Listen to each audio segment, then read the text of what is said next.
Déjà, je vais te dire, il y a deux choses. MMA, Mix Martial Art, ça c'est la forme classe bourgeoise, mais c'est pas ça. C'est pas du MMA, c'est du free fight, c'est du combat libre. C'est du vale tudo à l'américaine. Voilà. C'est un combat où tout est presque permis, mais dans les règles des arts martiaux et des sports de combat. C'est-à-dire que on se rapproche au plus près d'un vrai combat de rue, mais avec des codes et des règles de sport olympique. Tu comprends?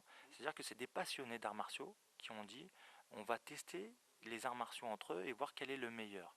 Ça, c'était au départ. Mais aujourd'hui, ce sont que des pratiquants de tous les arts martiaux qui essaient de devenir le super guerrier, comme dans Dragon Ball, tu vois, essaient de devenir le combattant le plus complet.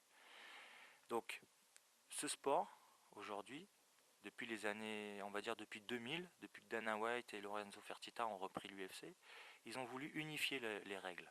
Ils ont voulu unifier cet événement en disant voilà, ça va devenir le plus gros événement de la planète, comme les Jeux Olympiques, mais du MMA.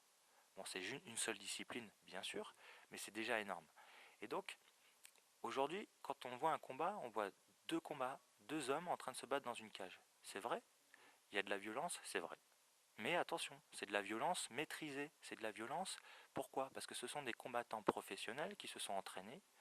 Et quand on voit un combattant professionnel frapper un autre au sol, il ne frappe pas un débutant, il ne frappe pas quelqu'un, une personne lambda, il frappe quelqu'un qui est entraîné à absorber les coups, qui est entraîné à mettre des techniques de jiu-jitsu ou de judo au sol et à mettre des clés de bras, des étranglements. Donc ce sont des sportifs de haut niveau qui sont entraînés pour se retrouver dans ce genre de situation.